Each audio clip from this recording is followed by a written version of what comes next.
Lâm Canh Tân thể hiện tình yêu với Triệu Lệ Dĩnh theo nhiều cách khác nhau. Cư dân mạng cho biết chi tiết quá ngọt ngào, chỉ còn thông báo chính thức nữa thôi.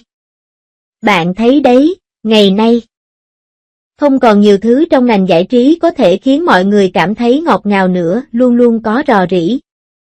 Hôm nay ngôi sao này bị phát hiện có vấn đề về thuế. Ngày mai quá khứ đen tối của nghệ sĩ đó bị đào xới lên, khiến mọi người hoảng sợ. Ngay cả khi ghép đôi một cặp đôi, họ cũng phải lo lắng vì sợ một ngày nào đó họ sẽ thất bại, nhưng dạo gần đây, cậu nhóc Lâm Canh Tân này có vẻ hơi khác thường. Giả sử, bạn nói anh ấy đang nghi thể hiện tình cảm, nhưng anh ấy không nói trực tiếp. Không đưa ra thông báo chính thức và không đưa ra bất kỳ lời tuyên bố tình yêu nào, nhưng nhìn loạt động tác của anh ta, trời ơi, thật sự là nói sao nhỉ? Giống võ hiệp, mỗi động tác đều có nội lực, nhưng lại có vẻ nhẹ nhàng không tốn sức, giống như một cơn mưa nhẹ làm ẩm mọi thứ một cách lặng lẽ.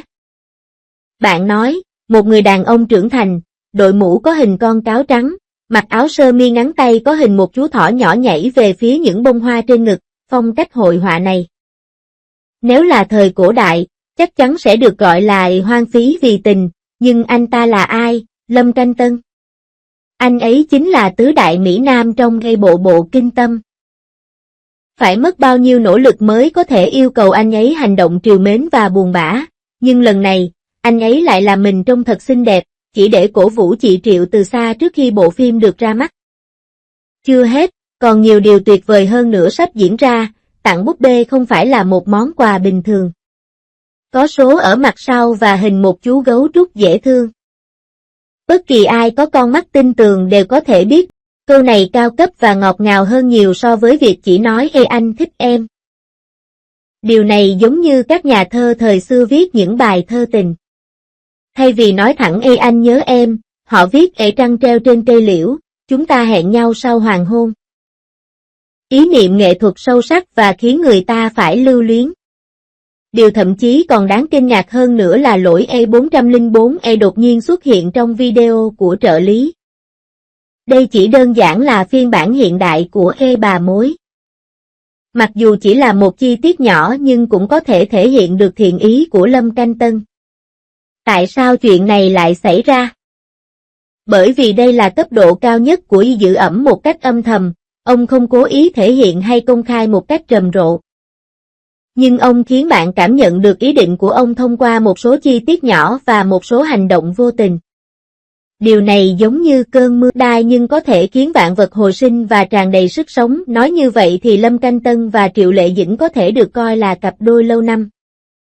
Công chúa Điệp Viên ở lúc bấy giờ rất được ưa chuộng, và Vu Văn Nguyệt vẫn đang ngâm mình trong hồ băng chờ Sở Kiều. Khi hai người này đứng cạnh nhau, hào quang và sự hiểu ý của họ khiến họ trở thành một cặp trời sinh, nhìn họ, giống như đang nhìn một hoàng tử và công chúa thời xưa, một cặp trời sinh. Chẳng có gì ngạc nhiên khi nhiều người hy vọng họ có thể đến được với nhau và đạt được cái kết có hậu. Suy cho cùng, trong thời đại bận rộn này, thật sự không dễ để gặp được một người đối xử chân thành với bạn. Tất nhiên, tình yêu là thứ không thể ép buộc được, nhưng tình cảm của Lâm Canh Tân dành cho Triệu Lệ Dĩnh thì trời đất. Mặt trời và mặt trăng đều chứng thực. Giống như Tư Mã Tương Như thời xưa, vì theo đuổi Trác Văn Quân, sẵn sàng bán rượu ở quán bar. Mặc dù Lâm Canh Tân không đi đến mức bán rượu nhưng loạt hành động ngọt ngào này cũng đủ chứng minh sự chân thành của anh đối với Triệu Lệ Dĩnh. Nói một cách thẳng thắn thì, cậu nhóc Lâm Canh Tân này quá giỏi, anh ấy rất hiểu bản chất của việc thể hiện tình cảm và biết cách thể hiện cảm xúc của mình mà không khiến người khác cảm thấy khó chịu. Điều này giống như các quý ông thời xưa, họ nhấn mạnh vào bắt đầu từ cảm xúc, kết thúc bằng phép tắc và thể hiện cảm xúc một cách vừa phải, tinh tế để mọi người cảm thấy thoải mái. Lâm Canh Tân trở thành tâm điểm chú ý với trang phục thỏ và mũ cáo trắng. Anh ấy có đang ủng hộ Triệu Lệ Dĩnh không? Kể từ khi có tin tức nổ ra vào đầu năm rằng có điều gì đó bất thường giữa Lâm Canh Tân và Triệu Lệ Dĩnh, hai người giống như nhân vật nam và nữ chính trong tiểu thuyết Mary Sue. Thỉnh thoảng lại chơi lá bài mơ hồ. Bây giờ, Lâm Canh Tân. Chính xác thì anh ấy muốn nói gì? Hay đây chỉ là một chiêu trò thổi phồng khác? Sự cố áo thỏ của Lâm Canh Tân một lần nữa khiến người hâm mộ phát cuồng, cư dân mạng đào bới tìm ra họa tiết trên áo thỏ, đó là hình ảnh một chú thỏ nhỏ đang lao về phía Hoa Hướng Dương. Có phải đây là gợi ý về bộ phim mới Y Hoa Hướng Dương của Triệu Lệ Dĩnh không? Tôi chán đến mức muốn bắt chước Sherlock Holmes và dùng kính lúp để nghiên cứu từng đường kim mũi chỉ trên quần áo. Tôi tự hỏi liệu có ẩn chứa món súp gà cho tâm hồn sâu xa nào bên trong không? Không chỉ vậy, lần này Lâm Canh Tân còn thăm dò và đội thêm một chiếc mũ cáo trắng. Đến đây, tôi phải khâm phục sự quan sát tỉ mỉ của cư dân mạng. Con cáo trắng này chính là hiện thân của Triệu Lệ Dĩnh trong Hoa Hướng Dương. Một khi có nhiều sự trùng hợp như thế này hơn nữa. Thích. Tất nhiên, diễn biến cốt truyện này có vẻ không phải là lần đầu tiên. Việc ghép đôi nam nữ trong ngành giải trí có thể nói là chuyện thường tình. Giống như một thìa đường trong trà sữa, không ai thấy có gì đột ngột. Tuy nhiên, Lâm Canh Tân thực sự là một người bạn trai thông minh, hiếu thảo, luôn duy trì trạng thái ngập tràn đường. Khiến các cặp đôi trẻ tin tưởng vào tình yêu cảm thấy thỏa mãn và cảm thấy mình cũng có thể chứng kiến một câu chuyện cổ tích ngoài đời thực. Bất kể những đạo cụ cảm xúc này có được sắp xếp hợp lý hay không, những sự trùng hợp như vậy ít nhất cũng mang lại cho người hâm mộ nhiều khát vọng hơn. Và những người hâm mộ đó đã tìm được vốn để tiếp tục cá cược. Nhưng chúng ta cũng phải nói về sự thật. Cả hai chưa từng công khai thừa nhận mối quan hệ của mình với nhau nên không thể loại trừ khả năng sấm sét đánh ngang tai.